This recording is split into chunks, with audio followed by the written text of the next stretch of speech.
I'm gonna make a video on the new killer Springtrap, who isn't in the game yet, but he is on the PTV, and we know enough about him to where I could actually make a video and talk about what he does and how I think he'll be played. And I think it'll be pretty interesting to at least talk about a little bit. So, in Dead by Daylight, he is known as the Animatronic, which I prefer heavily over a different name because I feel like they could have went a few different ways with his name, but I'm glad that they just went with the Animatronic because, he's a fucking animatronic. He is pretty decent. I wouldn't say he's like the best. I wouldn't say he's amazing, but he looks pretty good. Like he looks good enough to play and have a lot of fun with. He can teleport far actually, and from the start of the game too with his doors, which is one of his main things. It's like his main gimmick is the doors that he could teleport through. And fun fact, people didn't know this, but when you're in the doors and a survivor goes into a door, that door becomes yellow and you could teleport to it and grab them.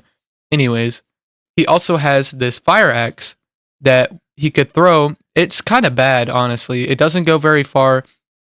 It seems to have a lot of issues colliding with stuff.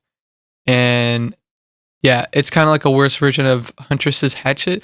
But also, it becomes embedded in the survivor and makes it to where they're broken and they can't be healed unless they take it out. Kind of like the twins, whatever his name is, if you could throw him manually. Also, if you come up close to them, you could grab them and immediately pick them up instead of having to hit them again, get them on the ground, and then pick them up.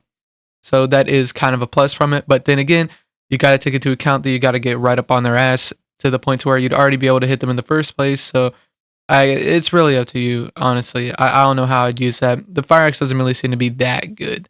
It's kind of wonky right now. It collides with a bunch of shit I've seen. Like, plus it falls like it only goes like fucking 5 feet in front of you. It seems like you can't really yeet it that far, nowhere near as far as Huntress's hatchets. You could snipe with those. You could do cross maps and shit, but with this, you could barely throw it like 10 feet fucking in front of you.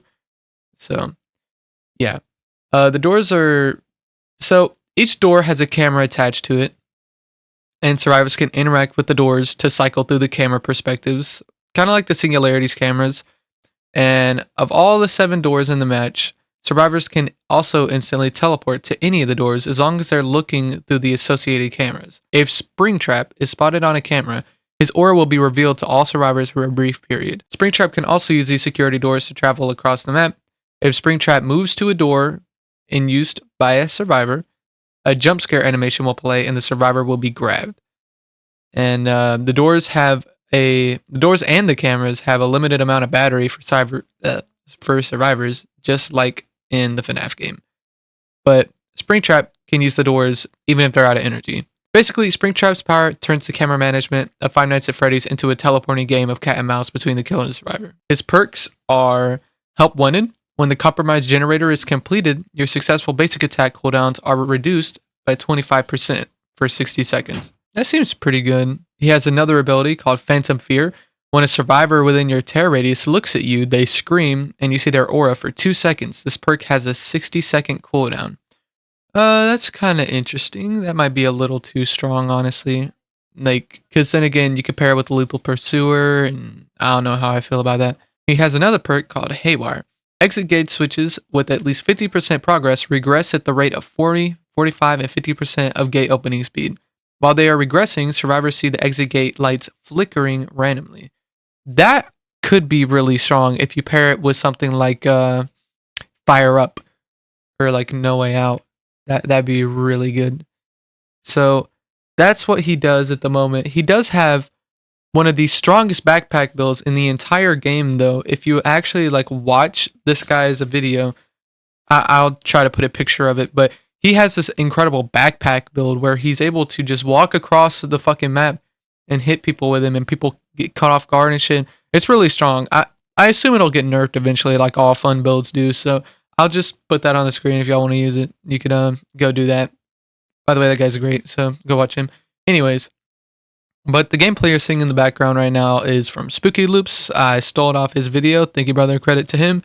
I just wanted to have some gameplay in the background so you're not just listening to me talk, but you could also literally see him in action. Obviously, Spooky Loops is great at the game. You should all go watch him if you haven't. You probably already do, but yeah, go watch him. He's great. Um, but yeah, William Afton is now in the game. He has a 24-meter tear radius, which is very small. His movement speed is 4.4 when he has the hatchet, and then when he throws the hatchet, his movement speed is 4.6. And he has the average height, and he costs 500 auric cells. So there you go. I'm not gonna read the lore because I feel like it's unneeded. And not only that, but I feel like you probably already know the lore. I mean, if you don't, then just go watch it. You know, go watch every fucking iceberg you could find of Five Nights at Freddy's because they're very entertaining. I have watched a lot of them to fall asleep. They're really cool. Go watch them. Enjoy it. Peace.